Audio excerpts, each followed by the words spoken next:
Greetings Wanderer, this is Atlas here and welcome to the Void. Today we're going to be talking about the worst things about Dark Souls 2, Scholar of the First Sin. And boy oh boy did you have a lot of things to say about this, alright? So let's jump right into the comments. The Last Hero 333 says, the world of Dark Souls 2 feels disjointed at times, probably to the many changes made late into the development. Areas such as the volcanic Iron Keep showing infinite lava fields across the horizon, while only being an elevator above a long stretch of poison areas like Earthen Peak, really breaks a lot of immersion. And you get this again when you looking out from all the escape elevator with these stretches of infinite landscapes and having no other landmarks inside. The story is good on its own, but as I'm sure many people have said, it does not form too well with Dark 1 and 3 to create cohesion, given this game is a black sheep title.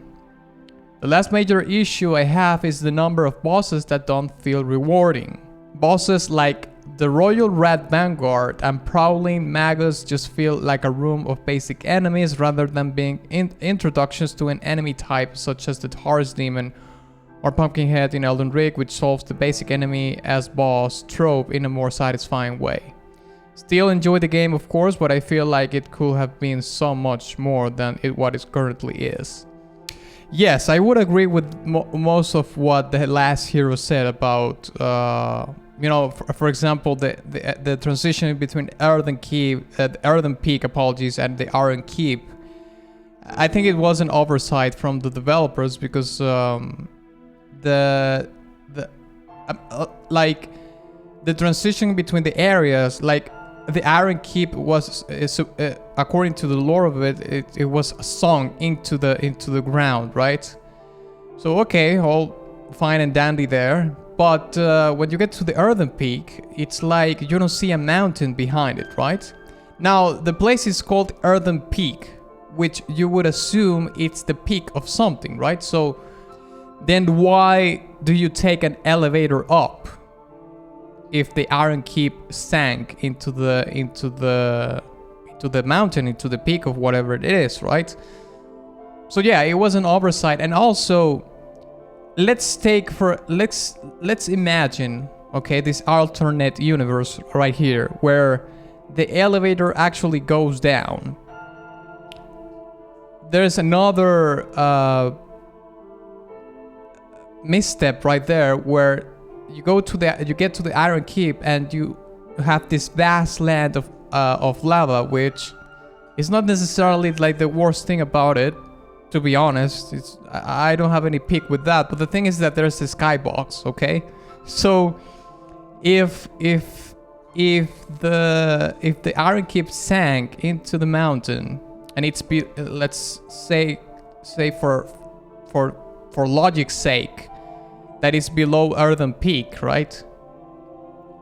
It's supposed to be underground. Then it should look like the old chaos in Dark Souls 1, right? Like it's an underground thing. That's how it should look like. And when you look up, there's no sky. There should be like, you know, molten waterfalls or something like that coming from a cave, from a big, gigantic cave or something like that. That's how I would envision Iron Keep it would be if you know, according to the lore of the place itself, and how it transitions in between the Earthen Peak towards the Iron Keep. So yeah, that's I would agree with that part. Most definitely, yes. About the bosses, I would agree completely. This game indulges too much into the quantity over quality premise, and probably Magus. Yes. I think they should have been just regular mobs. The Prowling Magus fight. You go into the chapel and you fight regular mobs that are, you know, unique to the world that you're, or to the level you are in. And the Royal Red Vanguard was like, it was abysmal. Like placing a rat as a boss. No, mate, it didn't work that well, to be fair. Carbon Fiber Carpet says, sometimes the difficulty feels too artificial. The brutal rollbacks in the co-op DLC areas like Iron Passage and Frigid Outskirts, having to get through all of the crazy fast nights in Iron Keep to get through the boss, huge mobs of enemies, etc. You know, I've seen this kind of comment before, like, feels too artificial, but I would have liked people to elaborate further on why the difficulty feels too artificial. I mean, I would agree with the rollbacks 100%. The rollbacks are brutal, especially the Frigid Outskirts rollback is the worst thing. One of the worst things that I have ever experienced in my gaming life. 100% for sure. But the thing is that I have been an advocate against rollbacks since Dark Souls 1. Since Dark Souls Remastered. So the only thing that changes here is that the brutality of the rollbacks in Dark Souls 2 is just worse. Very especially the Frigid Outskirts. The Iron Passage wasn't that bad for me because I just used a ranged. I just approached it with ranged DPS. And I think that can address also the huge mobs of enemies and whatnot, you know, just engage them from afar. So there is a way to address that within the game. The game gives you the tool to address that within the game. You either do co-op or you can, you know, just use ranged damage. So I think that's more of a perception than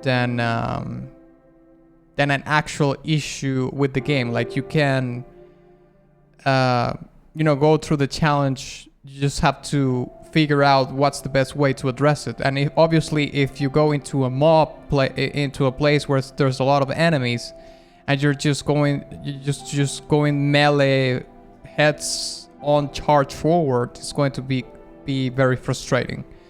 So I understand in a sense that why that is, but at the same time, I think that the game gives you the tools to be able to go through those zones without it being too much of a hassle. It's a grind. It's grindy, and it can be boring. I'm not gonna lie, because when I went into the Iron Passage and I killed everything with the bow and arrow, it felt really grindy. You know, it's slow. It slows the pace of the game way further, considering that it's already a slower paced game compared to Dark Souls Remastered. And well, I haven't played Dark Souls 3, but I would assume it's way slower in that sense. Alejandro Garcia says, ADP, too many enemies to make up for the bad AI. Infinite life gems make the game very easy. The connectivity between the areas feels weird, and some bosses are designed poorly, Royal Rat Vanguard, or are too easy because they are either not aggressive enough or don't have enough attack variety. Also, the grab attack system of the enemies is not well done. Okay, Alejandro here is talking about something very, you know, controversial that the game did, which is the ADP stat. I agree. The ADP stat shouldn't have been in the game.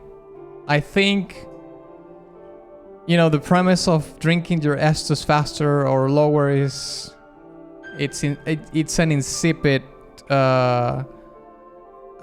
approach to making the game more complex, wasting valuable leveling up points into something that ultimately just adds a layer of complexity to the game that is not fulfilling at all. And I think that the iframes should have been like in Dark Souls Remastered, like you get more iframes if you have less weight in your body. It's a kind of a logical approach to it, you know.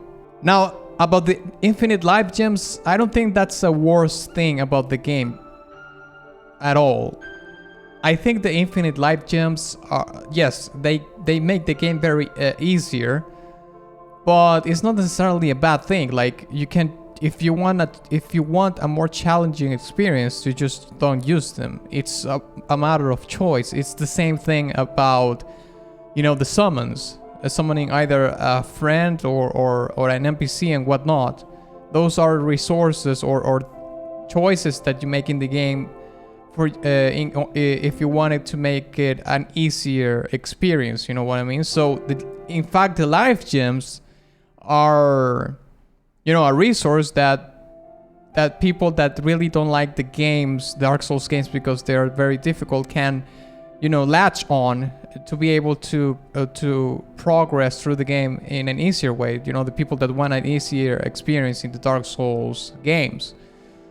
So I don't think that's a bad thing or the worst thing in the game, because it's a choice. It's at the end of the day. So if you choose to use the life gems infinitely, then you're making the choice to make the game easier for you.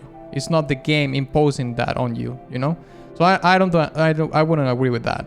Finally, about the grab attack system, I think it has to do with the hitboxes and whatnot to a certain degree. Like the Ivory King with the sword, the Sir Alonne with the sword, the Pursuer with the sword. They have similar mechanics, right? Where they pierce you, they impale you with the sword, and that is part of a grab system in a sense. It's not grabbing you per se, but it's like catching you, you know.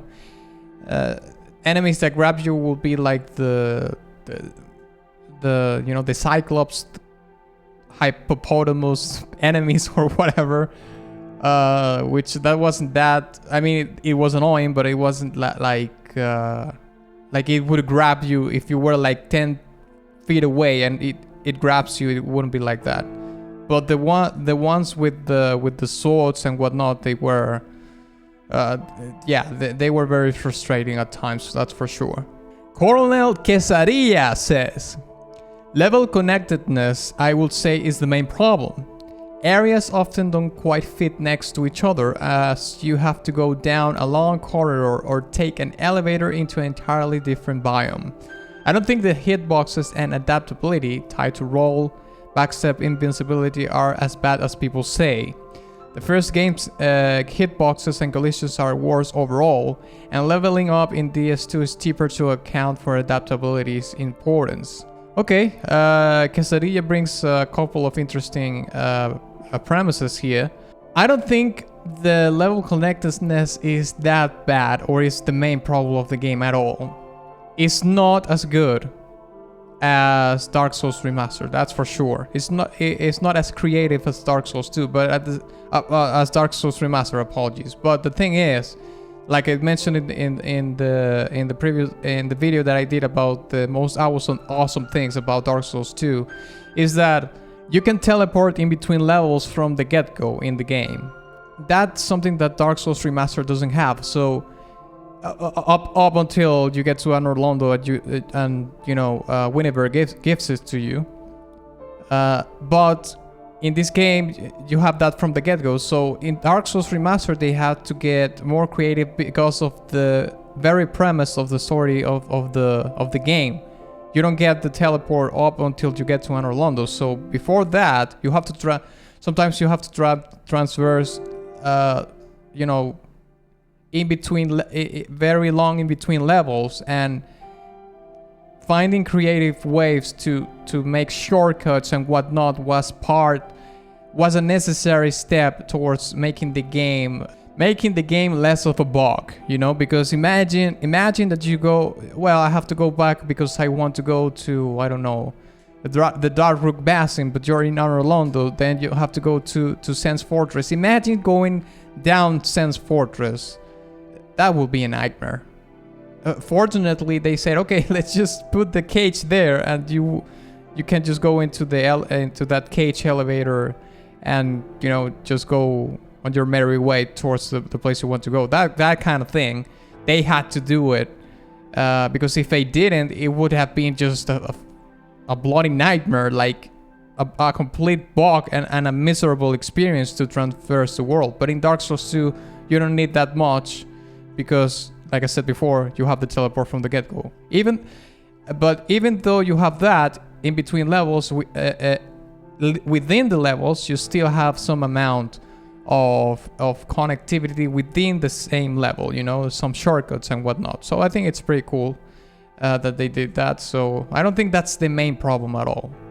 Young Hollow says, Soul Memory. The idea is interesting but poorly made, being difficult to connect with friends in the entire online mode unless both keep the same levels throughout the game.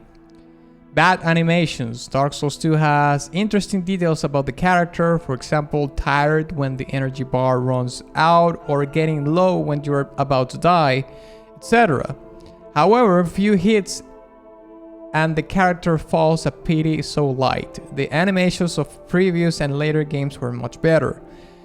Lack of cutscenes. It bothers me a lot that the game is huge and has so few cutscenes. This could sometimes have made some bosses and areas memorable. I know the development was troubled, but I don't like having so few. Poorly finished or ugly areas. Dark Souls 2 has areas, wonderful places like Majula, Dragon's Nest, Amana's Sanctuary, among others, but places like the Lost Bastille are notable for lack of attention or aren't kept. That needless to say how ridiculous this is. A lack of interconnectivity bothers a lot and makes it seem like a dead world. Maybe it was on purpose. Okay, I can't really talk too much about the soul memory because I did not play with other friends online, unfortunately. You know, halfway or even less of a halfway through my playthrough, you know, the servers went down, unfortunately. So I can't talk about that. About the bad animations, I don't think it has like lackluster animations overall. Yeah, I think they're fine. Some of them are really cool. But I don't think it's like the worst thing about the game at all. The lack of cutscenes, I can meet you halfway there. I think that some bosses were made even less, like the attention to the bosses were even lessened by the lack of the cutscene, you know, because in Dark Souls Remastered, every time you fight a major boss, it has a cutscene, and that adds importance, you know, to the fight. Like, you are fighting a boss, and when you fight, for example, the Mirror Knight, or you fight what's the other, you know, the last giant, which is the first boss that that's the first boss that I fought in the game. They have cutscenes and it feels like it's a boss, you know, but when you go into a boss battle and it doesn't have like a cutscene at all, it feels like, you know, like there's a certain amount of apathy in there, like it disregards the whole thing. When you fight Velstad, it's so cool because it has the cutscene, right? But then every other boss, it's like, I mean, you can make exceptions maybe, like when you fight the Ivory King, it doesn't have a cutscene, but the entrance of the entrance of the boss in the arena, it was done really well without a cutscene. Now, would it have been better if it had a cutscene when he comes in? Maybe. I certainly think that if you had a cutscene when the two pillars comes in and the portal opens and he comes really slowly out of the portal, you know, it would have been a way more gratifying experience in terms of the importance, you know, of what the character is. So I would agree with that. Yes, I'm not gonna meet you even halfway. I'm gonna meet you the whole way in that regard. Michael Arias says, very few memorable boss fights, lack of non-humanoid bosses, very slow combat pacing, terrible hitboxes. Most areas are visually unappealing, with the exception of places like Lost Bastille or Heidi's Tower of Flame. The rest is pretty bland and boring, and the color palette is basically grayish. Weird sound effects. Hitting some enemies sounds like smacking a piece of grain. Okay, I do agree with the boss fights. Very few are memorable. Lack of non-humanoid bosses. I don't think it's the worst part, but certainly maybe the game could have used more of more abominations, let's say, in the game. Like, you know, the gaping dragon, it's an amazing experience, you know, fighting that boss because of the very boss itself, like the design of it. It's a deformed, abominable dragon. It's pretty cool. You don't fight that many bosses that has that characteristic in Dark Souls 2, but I don't think it's like the worst thing of the game at all. About the areas being unappealing, I think some levels are visually unappealing on purpose, and some other ones are bland in a sense compared to the other ones, but I don't think that's like the worst thing about the game at all. Also, you could say, for example, like the Shaded Woods, it's like a bland area, you know, there's some ruins in there. When you transverse the fog, it kind of gets more interesting, but for the most part it's sort of a bland area. The gutter, it's an absolutely visually unappealing area. It's absolutely horrendous, but it is that way by design. The same thing is about Blighttown. Blighttown, it's horrible. It looks horrible, but it's that way by design. It's probably my least favorite area in the gutter is my least favorite area, along with the Black Gulch in Dark Souls 2. And the Blighttown is probably my least favorite area in Dark Souls Remastered, but they are visually unappealing by design, not because they were like left to apathy or something like that, you know what I mean? But I can certainly understand that some areas feel a little bit bland. So I'm gonna meet you halfway there. Thank you very much for watching this video. If you enjoyed it, please give it a like and share it with your friend. Also, please don't forget to visit my Patreon, my Ko-fi profile, and my Ko-fi store in case you want to support my work further, and my Teespring merch shop. And of course, ex nihilo nihil fit.